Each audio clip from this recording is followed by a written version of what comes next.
I never in a million years would have thought the beginning of this season Clemson would be under or right at 500 with the possibility of being under 500. South Carolina, I think everybody, had, kind of like the line set at 6 wins on the season, which is still technically attainable. Right. May not necessarily happen. You thought that you would be closer to 6 wins at this point of the season. Yeah, and we've said this previous weeks. Last year we won some games we weren't supposed to, and unfortunately, we're not winning those games this year. This year we've lost some games that we should have won. Correct, yeah. It's kind of the reverse of last year as to how the season's going. Yeah. But let's talk Clemson first. They started out a national contender, as they always have been this year. I think they were ranked inside the top 10 coming into the season. And now they're sitting at 4-4, 500 on the year. They just lost their first back-to-back games in a decade, maybe. This is their first 4-game losing season since 2011. Yeah, and it's going to be more than that. They're going to at least lose one more game, most likely this week, if not 2 more games with North Carolina still on the schedule. Yeah. But they travel to... No, they're at home. No, I'm saying this week. They traveled to North Carolina State this past week. Oh, yes. And that's always a place that, even though they may have come out victorious in the games, they struggle to play there. Yeah. It's always close games. North Carolina State wins this game 24-17. Again, Cade Klubnik and the offense just continue to struggle. And it's tough to tell if it's not all on Cade, obviously. No. I think the play calling, unfortunately, they went out and got the best of the best, is what, was thought to be the best of the best. Yeah. And it hasn't shown as far as the play calling. Clemson's kind of struggling with what the Gamecocks are struggling with. They just don't have a good offensive line. It's a struggle. It's been a struggle for them all season. Cade isn't. I don't think if you would have asked Clemson fans going into this season, they would have predicted they would have the season like they did after seeing what Cade did against North Carolina in the ACC championship game last year. He's clearly not very good right now. Yeah.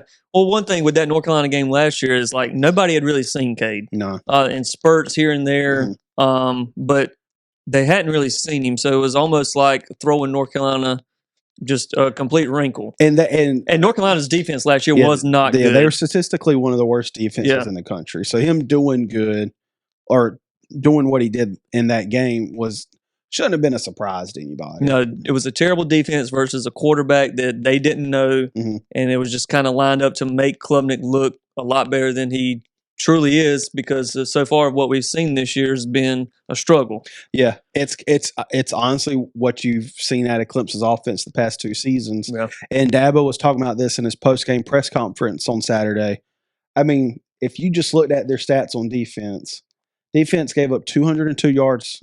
Right. Yeah. On paper, if you just look at that, don't look at anything else, you would think that team won. Yeah, every single week, defense for Clemson is doing what they've done for a decade or more, and that's keep their team in the game, and the offense is just letting them down. Yeah. And, Dabo keeps talking about, we're a couple of fumbles away from being undefeated or this, that, and whatever. But he said about 8 plays or 8 fumbles away. Yeah, if you look at this game, sure, they fumbled the ball, but they never lost possession of the ball. Even when they did fumble, they didn't lose those fumbles, so you still retain possession. Yeah, maybe it was, didn't help you on the drive, but it's not like it was a turnover. Yeah. They're just not scoring, and they're not moving the ball well. Yeah, that pick 6 by Cade obviously wasn't very good. I started watching the game fully after our game ended Saturday, and it was just... Yeah, it's not sloppy, good. Yeah. And, honestly, like I said, the defense played really good for Clemson. They had one bad play where the DB, I think, missed the tackle, and unfortunately, there's just nobody else for Clemson to help, and it just led to a touchdown. Like I said, it's not like Clemson got dominated. Yeah. But when your offense can't get anything going, it's kind of like I said, it's kind of like what the situation the Gamecocks are in, where like one side of the ball usually does good and the other side isn't very good at all. The other thing seems is to be the theme of the season for Clemson. When you can't really move the ball, even though defense is only giving up 200 or so yards a game, the problem is the field position, where teams are starting with great field position. So even though it's like they don't have to go far and they don't have to put up many yards to be able to score and take the lead and win the game. So that's kind of a tricky stat because, it makes the defense look good. And they are playing well. Yeah. It's just that you're putting them in bad positions because, A, you can't move the ball to score yourself, and then B, you're not winning the field position battle. Yeah, and I don't think, I'm pretty sure the people who watch this, special teams can make or break games. Yes. You're seeing that helped South Carolina a lot last year. It's hurt and them we'll this talk year. about this more when we recap that game. But field position is a big, big deal when another thing for Clemson too is like once they do move the ball and they get into what would be scoring territory, they don't fully trust their kicker to make the kicks because he hasn't been consistent. And they've gone through a kicking battle throughout the year. They pulled an insurance guy, out of his. He was about to go work full time, I think, in New York. Yep. Pulled him off his couch and said, "Hey, come kick." Set him up for this glorious, movie like storyline that he completely misses the kick. But it's not going well in the upstate. No. And people are people are upset. We'll talk about some more of their fans a little bit later on in the show. But I'm seeing a lot, like seeing message boards posts where they're just kind of, I think they're honestly more fed up with the assistant coaches than they are Dabo. Dabo's earned the right to try to right the ship, give, how many ever years you want to give them. But, and this is something we said about, South Carolina. It at the height of when South Carolina was good under Steve Spurrier, we had probably top to bottom one of the best assistant staffs in the country. And you could have said that about Clemson during their dominant run when they won the 2 national championships in 7 years. Right.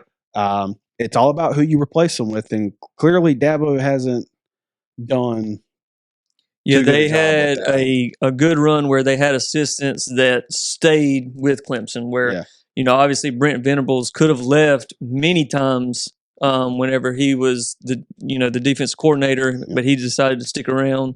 I think Tony Elliott, same thing with him. Tony Elliott. They both decided, hey, we're just going to stick. We got a good thing going here. Yep. Eventually those guys decided to leave, and then that's kind of when you've seen that trickle and go downhill. Yeah. And Dabo is not a play calling guy, offensively or defensively. He's never been a play caller. He's before, he was a head coach. Since he's been a head coach, he's never been, one to call the plays. He's more of the CEO type of head coach where he puts the people in the right positions. Yeah. It seems here recently that the guys that he's putting in those positions, he tried some in-house hires that didn't work out last year.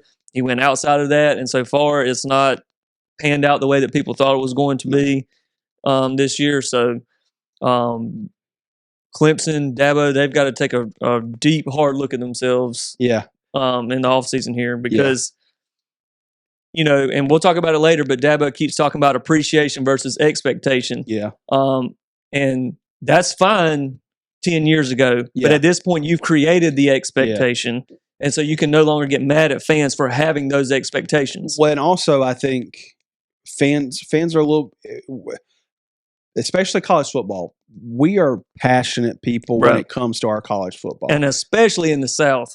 And you just don't have the benefit of somebody, a university, giving you half a decade to build a program. It's if they're not seeing the product on the field that they expect after 4 years, they want you gone. And it's and he said this in it's either his midweek call, his post game press conference, or his call-in show on Mondays. I lost my train of thought on it. But it just, you don't have the luxury of getting time anymore. Right, exactly. And especially with the amount of money that's put into college football. But we'll talk a little bit about Dabo a little bit later on.